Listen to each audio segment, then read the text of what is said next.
मध्य प्रदेश की डॉक्टर मोहन यादव की सरकार और केंद्र की मोदी सरकार आम जनता के स्वास्थ्य के प्रति बेहद संवेदनशील है। सरकार द्वारा मलेरिया को जड़ से खत्म करने के लिए 2029 तक का लक्ष्य रखा गया है।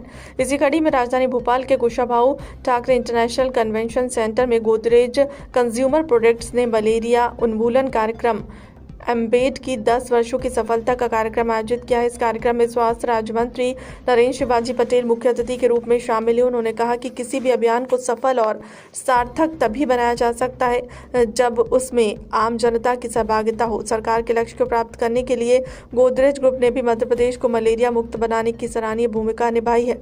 उन्होंने कार्यक्रम को संबोधित करते हुए कहा कि इस कार्यक्रम को और अधिक बढ़ाने की आवश्यकता है, जिससे हम समय सीमा में मध्य प्रदेश को मलेरिया मुक्त बना सके। मलेरिया मुक्त मध्य प्रदेश को बनाने के लिए आपने बड़े प्रयास कर रही है। 4 जिलों में किस तरह का कार्यक्रम चल रहा है, लोगों को शिक्षा?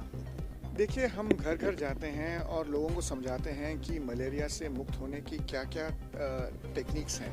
जैसे घर में पानी नहीं होना चाहिए, जैसे मच्छर के जो प्रोडक्ट्स हैं यूज़ करना चाहिए।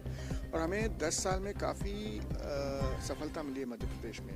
लगभग जो केसेस हैं 97% से कम हो गई हैं। 4 ज़िले अब मलेरिया से मुक्त हैं और हमारी कोशिश रहेगी कि 2030 तक हम पूरे मध्य प्रदेश को मलेरिया से मुक्त कर दें। सर, किस तरह की समस्याएं सामने आती हैं हमारे क्षेत्र में जब आप मीटिंग पहुंचती हो, जब आप अवेयर करते हो? जो हमारे जी नहीं, क्या है, मलेरिया जो है, काफ़ी सारे लोग मलेरिया क्या है जानते हैं, क्योंकि मलेरिया की जो अवेयरनेस है वो काफ़ी सालों से है। लेकिन हम ये देखते हैं कि लोगों को डेंगू के बारे में ज़्यादा पता नहीं है। डेंगू एक नई बीमारी है जो वेक्टर बॉर्न है, और लोगों को लगता है कि जब डेंगू आता है तो सिर्फ बीमारी बुखार है और निकल जाएगा। तो डेंगू समझाने में हमारा थोड़ा और मुश्किल पड़ता है। मलेरिया सबको मालूम है मलेरिया क्या है, लोगों को ये नहीं मालूम होता है कि घर में अगर थोड़ा सा भी पानी रहे, जो स्टैग्नेंट वाटर थोड़ा सा भी रहे, तो वो उससे मलेरिया आता है। तो ये चीज़ लोग नहीं जानते। मलेरिया के बारे में सब जानते हैं। नहीं, हम तो चाहते हैं कि 2030 में, और मंत्री जी ने कहा कि 2029 में, जैसे अब मध्य प्रदेश और भारत पोलियो मुक्त है, हमारी ये चाहत है कि मलेरिया मुक्त भी 2029 तक हो जाए Madhya Pradesh. Thank you. Thank you.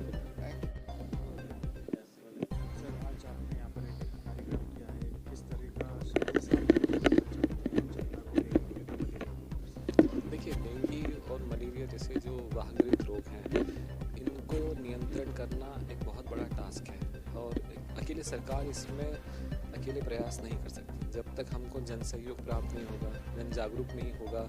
जैसे कि शुरुआत करूँ तो बुखार आना। अब बुखार आने से अगर आपने थोड़े दिन पहले कुछ उदाहरण देखे होंगे कि अपने स्तर पे ही लोग उपचार प्रारंभ कर देते हैं, वो चीज़ गलत है। कई बार हर उपचार में आप समय पर उपचार नहीं करेंगे तो वो भी बिगड़ सकता है। तो आपको पहले तो जांच कराना है। तो ये जानकारी होना चाहिए कि मलेरिया के लक्षण क्या है, डेंगू के लक्षण क्या है। तुरंत से हम चिकित्सक सलाह लें, जांच कराएं। जांच भी सही प्रकार की कराएं, एलाइजा आधारित मेथड्स पे जांच करा लें, रैपिड किट से जांच करा लें। सही जांच हो, सही परिणाम आ जाए, उपचार प्रारंभ हो जाए। बस अगर ये 24 घंटों के भीतर अगर ये चीज़ें हो जाएं तो हम आने वाले समय में पॉजिटिव प्रकरणों में जो मॉर्बिडिटी होता है, या मान लीजिए उसमें जो खराबी आती है, उसको रोक सकते हैं और मृत्यु के प्रकरणों को रोक सकते हैं। तो यही अगर जागरूकता लोगों में फैलाते हैं अगर हम, और ये हमारा काम जो है आसानी कर देता है। ये यूथ वॉलेंटियर जो आज आपने देखे होंगे, बच्चे जो हमने रखे हैं, लगभग 5000 लोग यूथ वॉलेंटियर प्रदेश में काम कर रहे हैं और इसकी संख्या हम 5 से 50,000 करने की योजना है हमारी, ताकि हम बस्तियों में, खासकर जो हाई रिस्क बस्तियां हैं, हाई रिस्क सिविल सेंटर हैं, वहाँ तक हम उनकी अपनी पहुँच बना सकें और उनको जागरूक कर सकें।